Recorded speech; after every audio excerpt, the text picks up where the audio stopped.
From the New York Times, you're listening to The Wirecutter Show. Hey everyone, it's The Wirecutter Show. I'm Kyra Blackwell. I'm Christine Cyr-Clisette. And I'm Rosie Guerin, and we work at Wirecutter, the product recommendation site from the New York Times.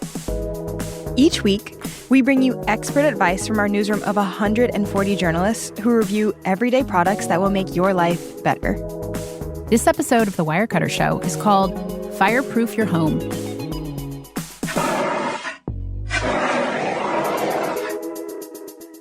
Y'all, it is finally cold outside. I have got to tell you, I've been eyeing my fireplace for a few weeks now, and I'm so happy that I'm getting the logs going. We're having cozy moments after I pick the kids up at school. There's nothing to me more enticing than a warm fire in the middle of winter. I love it. It's so good. Yeah, I love this for you, Rosie. I just have radiators, and that's just not the same vibe. No, it gives a little warmth. Just put your socks on there. Drape yourself across the top of the radiator. Yeah, I don't want to rain on your cozy parade.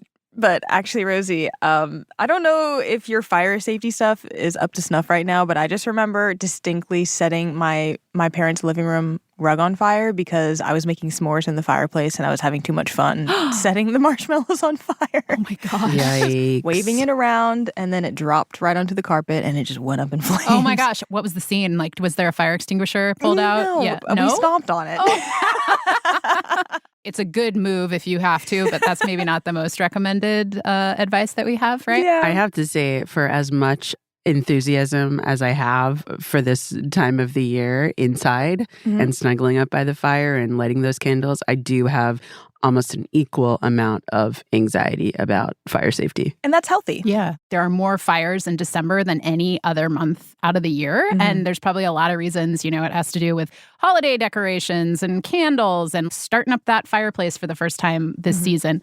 So, real reasons to be concerned. Yeah, all of those elements, plus the fact that there really just isn't anything to be done. If a serious fire breaks out in your home, the best thing you can do is just get out and let the real professionals deal with it. So we're just going to be talking about the few key essentials you need to have in your house and how to properly maintain them so you can be as prepared as possible for a situation like that.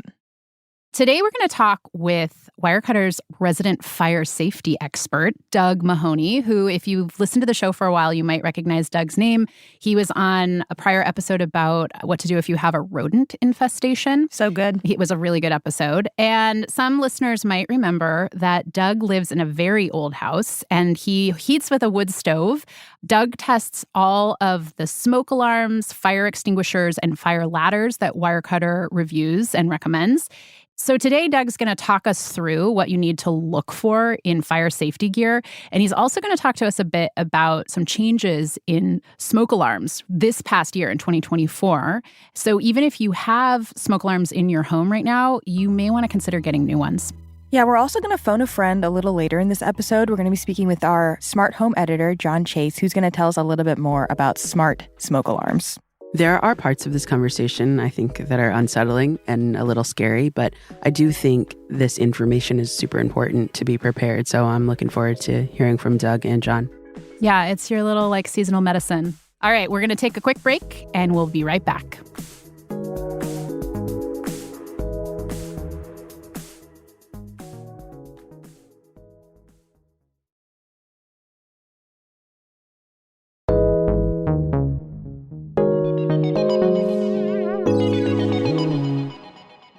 Welcome back to the Wirecutter Show. With us now is Doug Mahoney, who is joining us to talk about fire safety. Doug is a senior staff writer on Wirecutter's home improvement team, and before his time at Wirecutter, he actually worked on construction sites as a carpenter, a foreman, and as a job site supervisor, where one of his duties was supplying and inspecting the job site fire extinguishers. So he's really set up for this job. Welcome back to the Wirecutter Show, Doug. Thanks. It's nice to be here. It's so great to have you back. Doug, the holidays are approaching. It is time for the wood fires, the holiday decorations, festive candles, all these things that can actually be fire risks in your home. And according to the National Fire Protection Agency, in 2023, I think this statistic is crazy. In 2023, over 330,000 homes caught fire, and that resulted in thousands of deaths and injuries. That's so scary. Doug, what do you think are the most important things people need to know about the risks of house fires?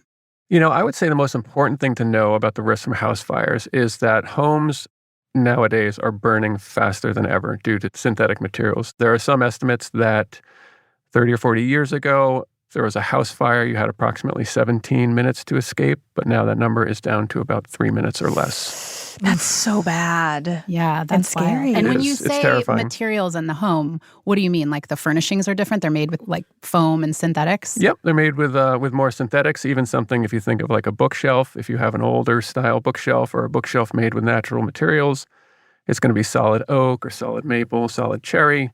If you have something from, say, IKEA, I'm not trying to pick on IKEA here, but if you have or some knockdown furniture like that, it's going to be made of synthetic materials. So it's going to be some kind of wood product compressed with an adhesive, which is just going to burn a lot quicker, probably produce a lot more smoke than a solid wood bookshelf. So you're telling me that Amazon table that I got is definitely not the best when it comes to lighter fuel, or maybe it's too good at it?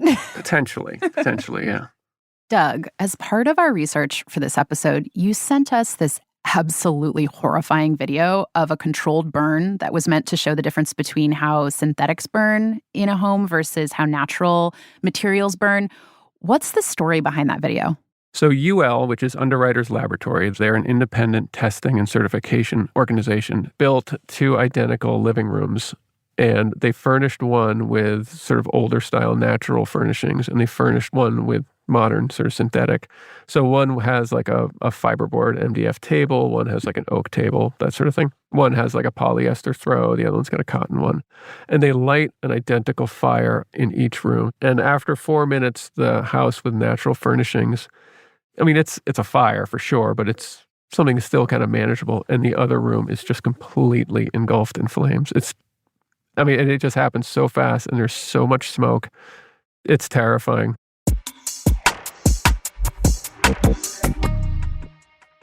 So, Doug, I am one of those people who lives in an apartment and I don't change the batteries on my fire alarm enough, and it's a really cheap alarm, so it's constantly going off when I'm cooking. So I end up disabling the alarms most of the time. I can only imagine that's probably not helping when it comes to fires getting faster, and it contributes to more people being hurt in these fires because they're not aware of them.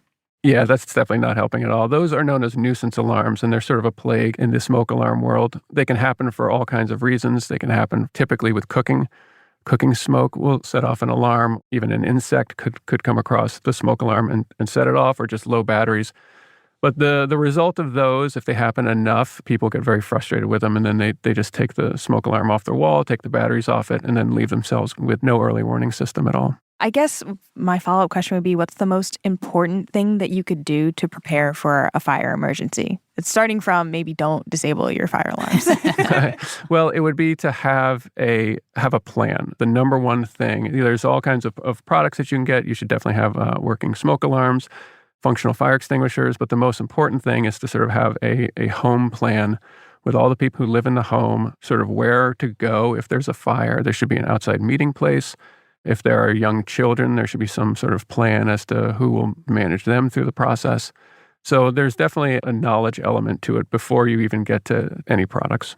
I think that's so interesting because I don't have a plan in my own home, and I'm going to go home and make a plan. But I mean, like any business has a plan, right? You have to have a plan if you own a business or a building to get out. Mm-hmm. So given that fires are getting worse, and it's really important as an individual, as a family, or with roommates, or just by yourself to spend 10 minutes making that plan. Definitely. And then make sure you've got your fire extinguisher, which we're going to talk about, and your smoke alarm, right? Yep.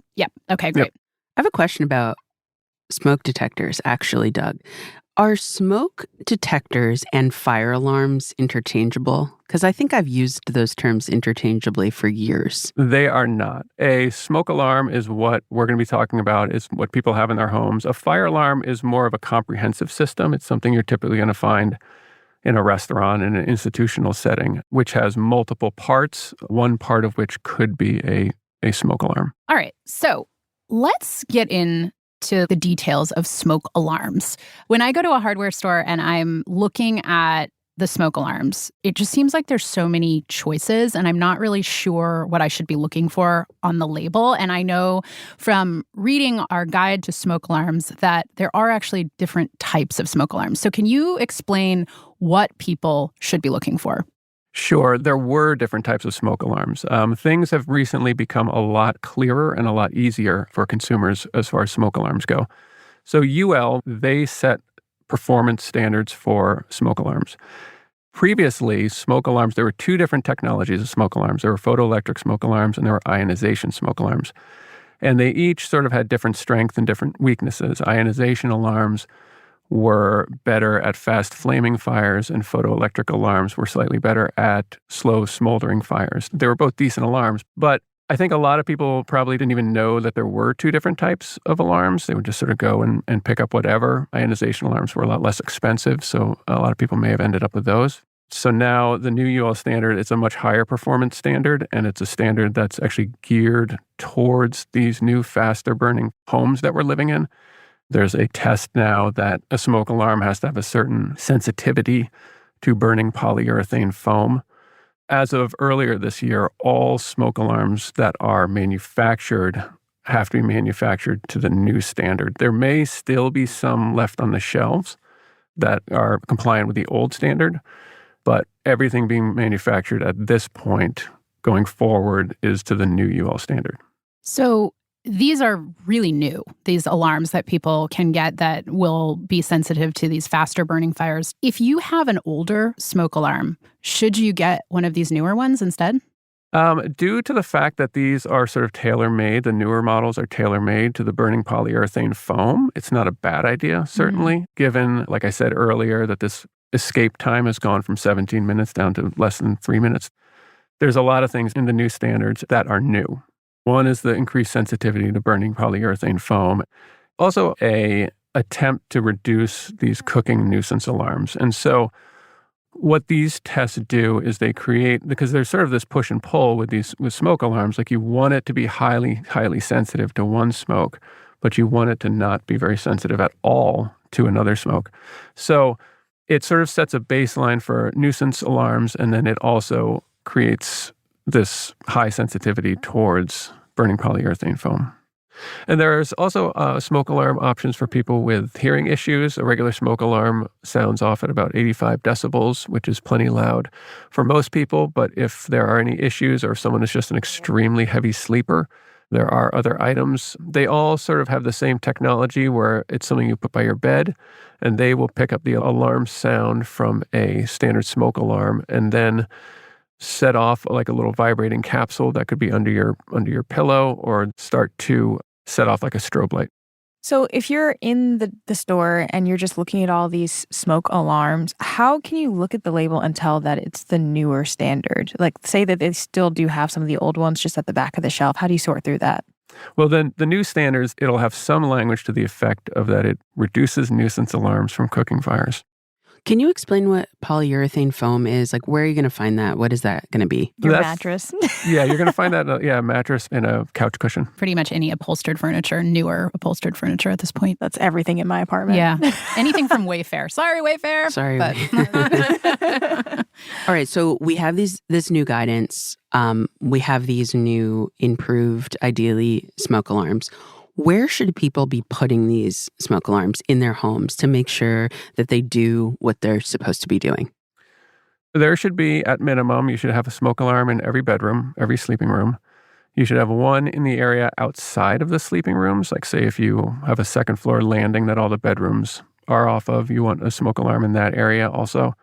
Good idea to have one in the kitchen, one on each floor, and then in the basement also. And you should also have a CO detector in the basement and on each floor. what is a CO detector? That is for carbon monoxide, which is a odorless, poisonous gas that can come from furnaces, heating systems. Which can basically make you pass out and die, right? There's Just in like no- Put it the lightly. cliff notes. Yeah. Okay. No odor or anything. You have no idea it's happening. Right. The number one anxiety from my entire childhood. Yeah. I don't know why I didn't know anyone that was affected, but I think I heard this once when I was like 8, and I was like, well, this is it. This is how I'm going to go. This is the way I die. You know what? Honestly, PSA, if you are going to an Airbnb and that Airbnb does not have a carbon monoxide alarm, you really need to maybe bring one or something, because I went to Mexico a few years ago with my family, and we stayed at these condos, and we had a water heater that the pilot light kept going out. And so we were concerned about getting gas inside the apartment or whatever, but the windows were open, so it was okay. And the property manager came over and fixed it. But 3 months later, I read in the news at this same condo complex, a family of 4 died of carbon monoxide poisoning. Yeah, they were there when it was warmer, and so their windows were closed, presumably because they had the AC on, and this family died at night because the apartment filled up with all this, toxic gas. That's so sad. So, yeah, I know it's like a real bummer to even talk about this, but I think it's something that, you kind of like get freaked out thinking about, but oftentimes don't do anything about. So it is a real issue. If you don't have one, get one. If you're traveling, make sure the place you're going to has one. I truly thought it was an irrational fear of mine, but it sounds slightly more rational than I had hoped. But it's preventable. Right. Preventable, Just get the carbon monoxide detector. Yeah.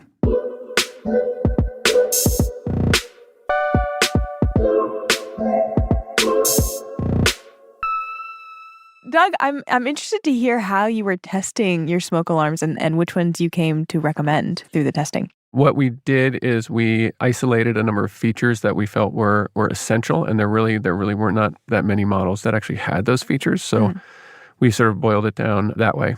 Okay, and the one that you recommend in your guide is the First Alert SM500V. And to my understanding, this is slightly more expensive than some of the other models that you might see at the store. Are you paying for more because you're getting more out of it, or is the baseline still pretty much the same?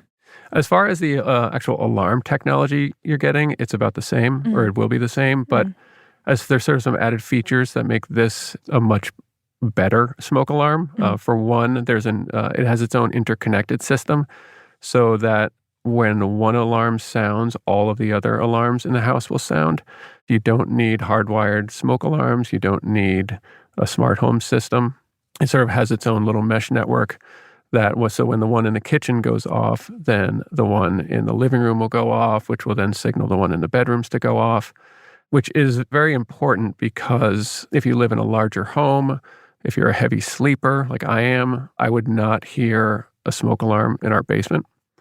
So that's probably the most important feature. The other feature of these that is very appealing is that when you install each one, you can set a location to it. So it will give a voice alert as to which alarm is the one that triggered all of the other alarms. So it'll tell you that there's smoke in the basement. It'll tell you there's smoke in the kitchen.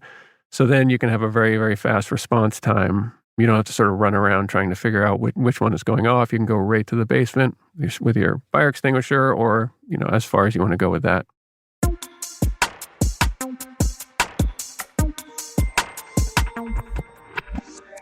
We're going to take a break in just a moment, but before we do, I actually want to call up another one of our colleagues. His name is Jon Chase. He's the editor of Wirecutter's smart home coverage, and he's going to tell us a little bit more about specifically smart smoke alarms, and they can be integrated into smart home systems.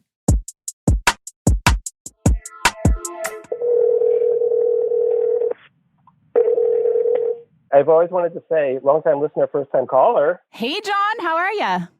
I am great. Delighted to be here. We have some questions about smart smoke alarms. You know a ton about these. What are the advantages to going smart in this department? So the Nest Protect is our top pick. We have all agree, on staff among my team that the most important smart device there is a smart smoke alarm. They kind of do a lot of things that a traditional smoke alarm can't do, which is they proactively reach out to you when you aren't home. And that's a really big deal. Like if you aren't home and an alarm goes off at your house, you'll get a notification on your device and it'll say, hey, there's smoke detected in this particular room. That allows you to, if you're lucky, you might be able to call home, or you could race home, or you might be able to tell a neighbor to go and check on it, that kind of thing. At a base level, that makes them really, really useful. And it's a huge difference. That's not something you can get with a traditional smoke alarm. We were talking with Doug about some of the new standards that are going into the newest smoke alarms. Are those also effective in these smart alarms? Yeah, they completely comply with all of the newest standards. And when you say it'll notify your device, is that beyond your phone? Like, would it notify other devices as well? You can also set it so that it calls someone. You can set it so that that could be a fire department, it could be your police department, it could be your neighbor, it could be you. Imagine if you were like your parent or someone who lives alone and you want to keep tabs on them.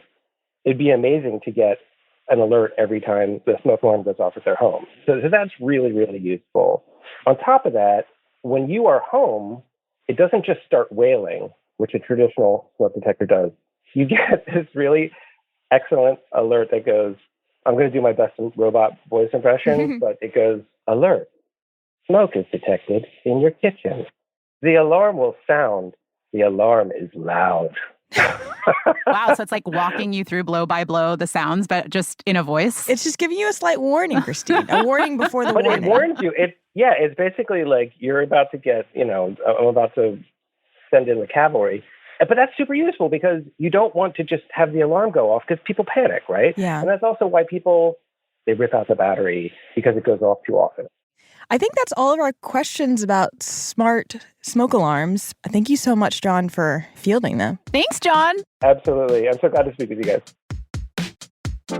All right, we're going to take a quick break. And then when we're back, we're going to talk about what you really need to know about fire extinguishers, how to find the right ones, how to use them properly. And then after that, we're going to talk with Doug about some of the most viral safety products you might have seen on your social feeds. We'll be right back.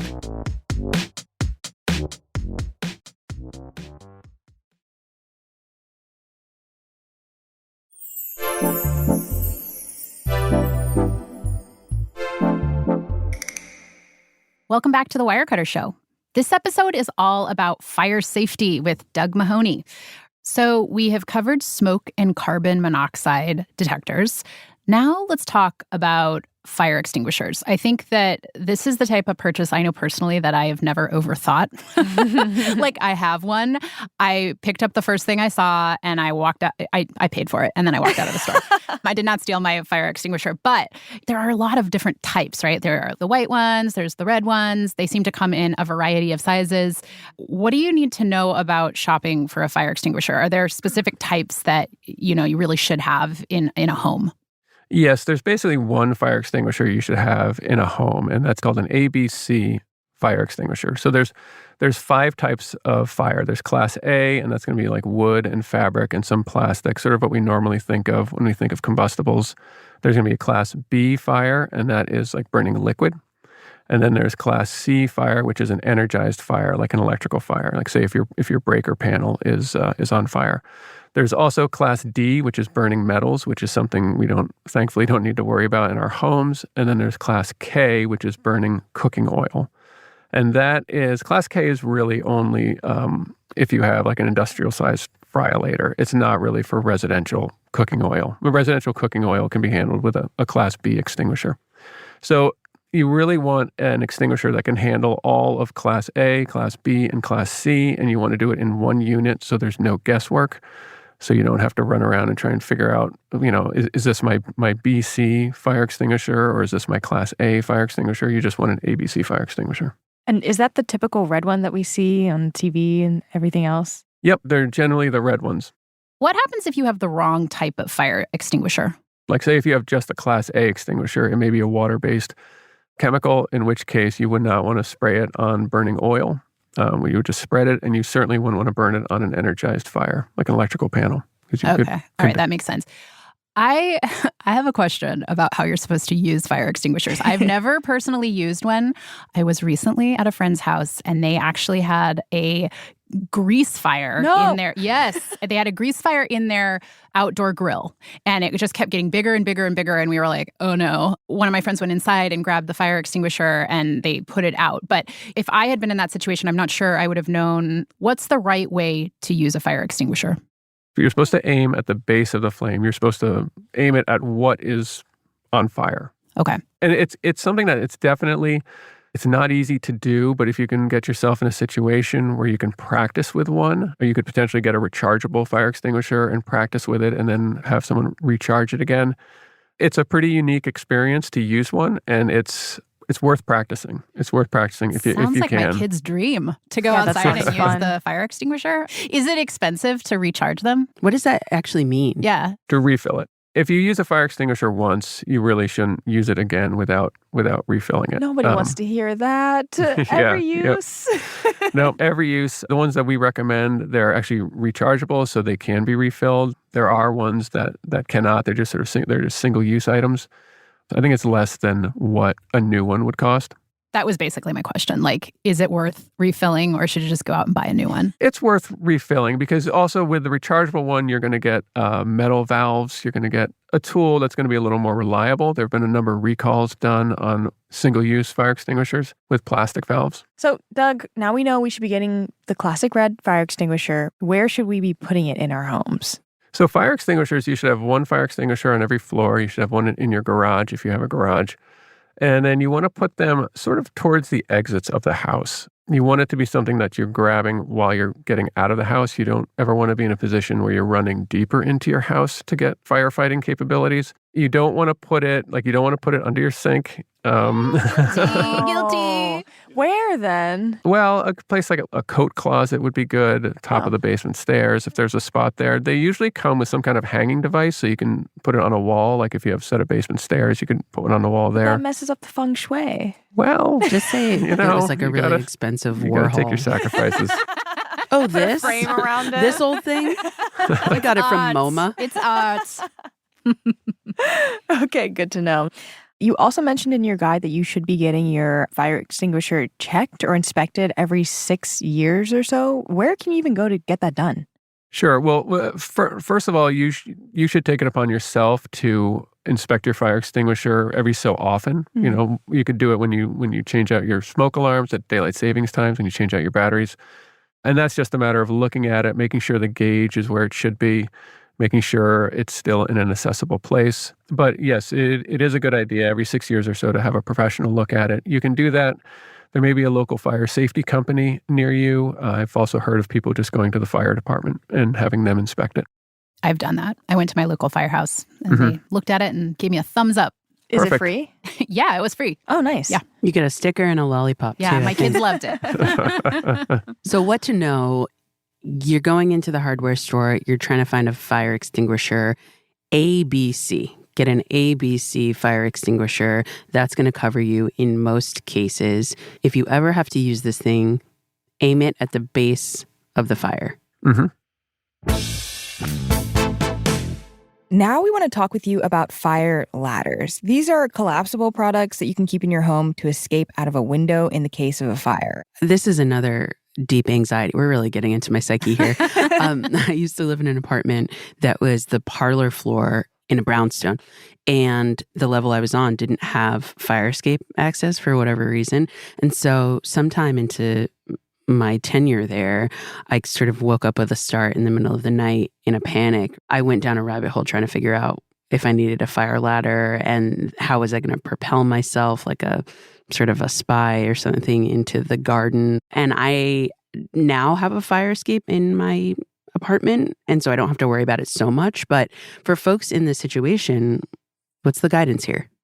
Well, the guidance here is to really have two ways out of every bedroom. So one way is going to be the door, and the other way was going to be likely a window. So in most cases, that would mean some sort of way to get out the window safely, whether it's a fire ladder that's already attached to the house or getting a portable one, a small one that you can keep in a closet.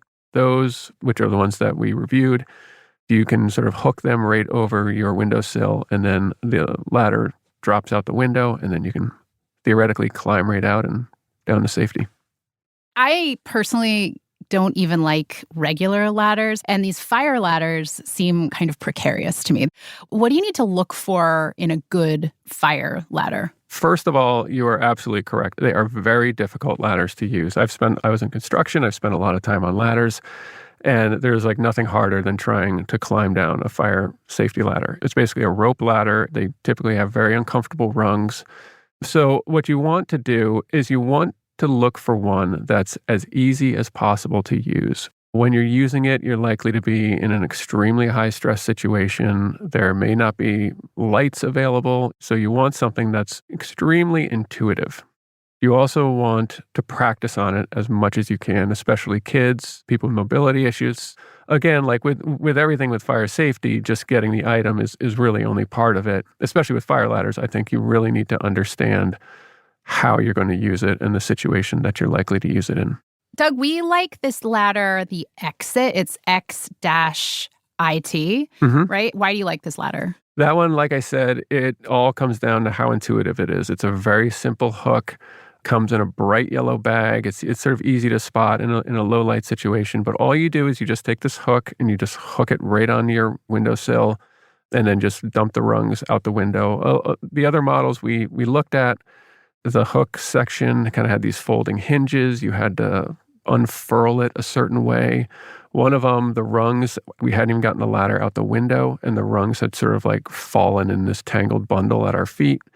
So the Exit is it's extremely easy to use. While I was testing, I actually went in and out of my house a number of times with all these ladders. I actually had I think he was like 7 at the time, my son, use all the ladders, just sort of to see. Like it wasn't, I was just curious, and the only one he just immediately could use was the Exit ladder. He just looked at it. He knew exactly how to use it.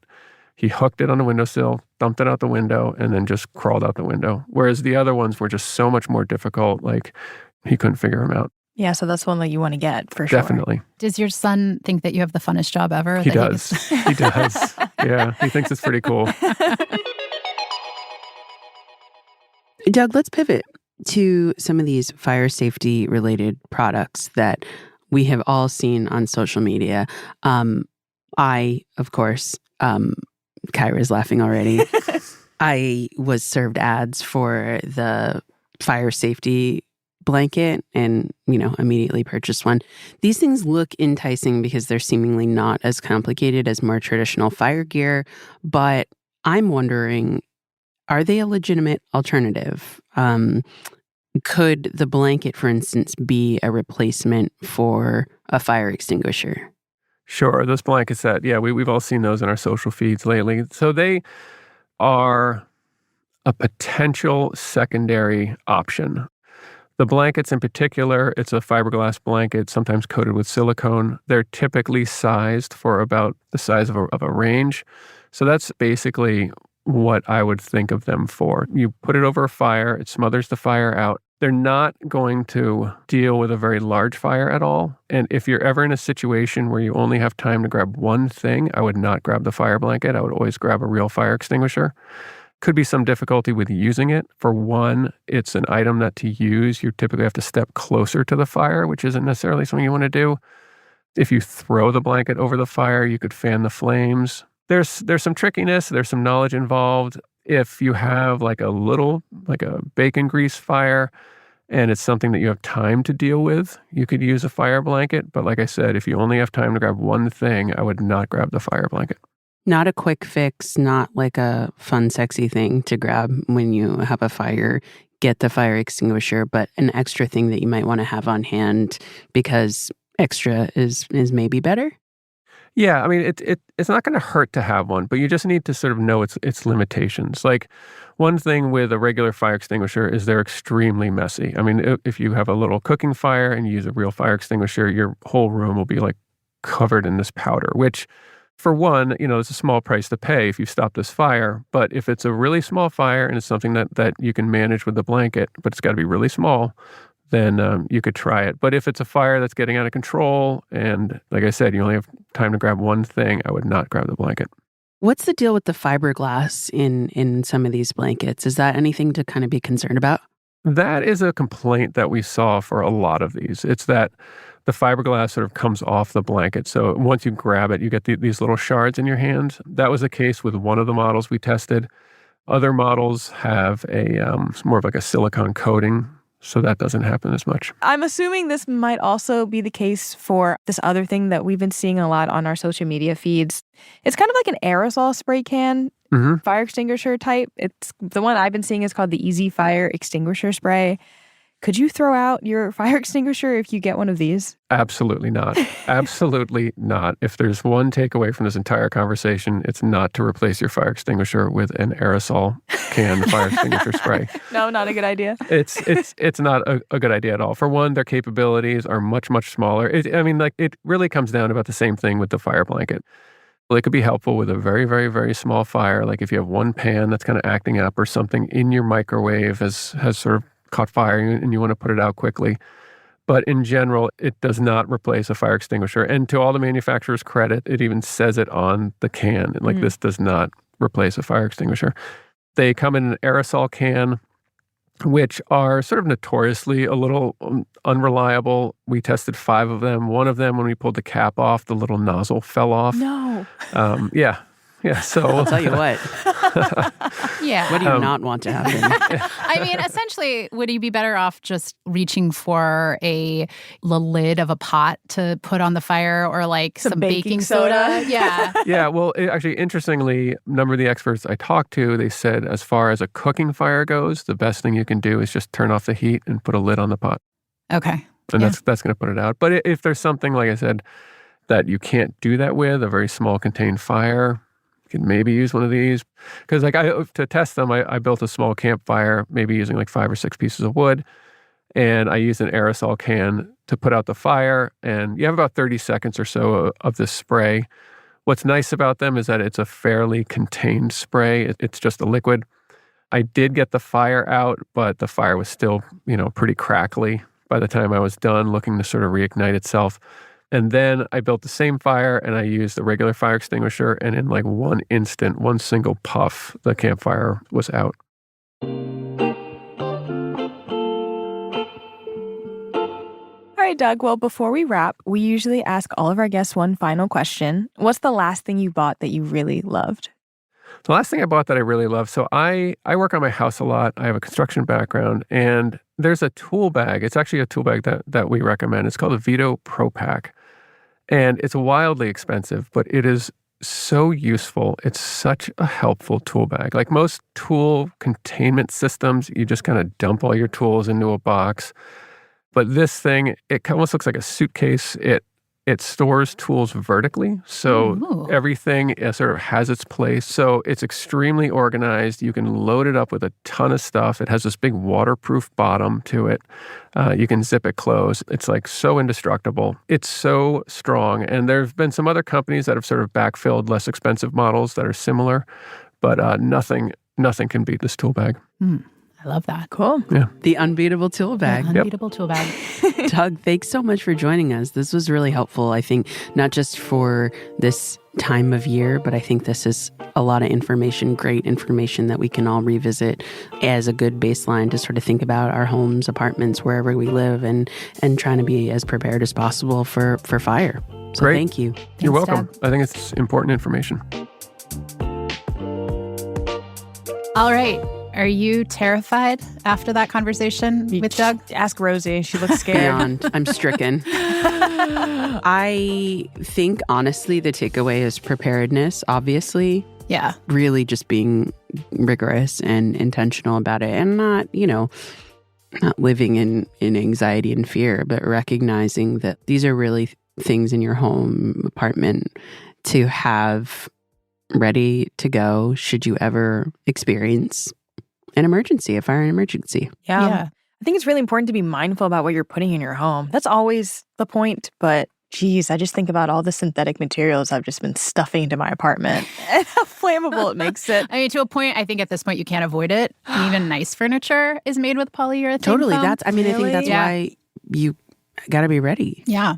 I think similar to the episode we did a while back on emergency prep, this is just even more acute. Like you need to put some thought into how to prepare. And once you've got all your stuff, you're good. But then you also probably need to just check in periodically to make sure that everything is set up in the right way. Yeah. I mean, nobody's going to be surprised to hear that I don't have a fire extinguisher in my apartment. There's one in the building. I don't know where, but I've seen it. That's not going to help. you. I'll be leaving my apartment to go look for it, so it gets me out the fire zone. Do you have 2 ways out of your apartment? No. Oh. All All right. Well, you've got a checklist. So I need to move and then get a fire extinguisher. In your new place, yeah. This seems like probably a good plan for you. I think that I am going to be looking into getting new smoke alarms because I definitely have the older kind, and I think I want to have this newer kind that will better detect these polyurethane foam fires. Yeah. Similarly, ABC fire extinguisher. Yeah. Those are the letters to look for, ABC, and that's going to provide pretty safe coverage and putting it not underneath your sink. Mm-hmm. Yeah. Kyra, you and I can go shopping for fire extinguishers, or we could just go to a site called Wirecutter and buy the one that they recommend. I've never heard of it, actually. If you want to find out more about Wirecutter's coverage, or if you want to check out the products Doug recommended today, you can go to nytimes.com/Wirecutter, or you can find a link in the show notes as always. Until next week, thank you so much for listening. Here's what's coming up next week on The Wirecutter Show. I have basically told both of you about this already, maybe like 50 times already. I swear to God, if I have to hear about this Ready? one more I think, time. Kyra, you and I should say it together. Yes. 1, 2, 3. The Mocha Master. I love it so much. Make sure you're following the show on your favorite podcast app so you don't miss it. The Wirecutter Show is executive produced by Rosie Guerin and produced by Abigail Keel. Editing by Abigail Keel. Engineering support from Maddie Mazziello and Nick Pittman. Today's episode was mixed by Katherine Anderson. Original music by Dan Powell, Marian Lozano, Alicia Ba-Itup, and Diane Wong. Wirecutter's deputy publisher and interim general manager is Cliff Levy. Ben Fruman is Wirecutter's editor-in-chief. I'm Kyra Blackwell. I'm Christine Cyr-Clisette. And I'm Rosie Guerin. Thanks for listening.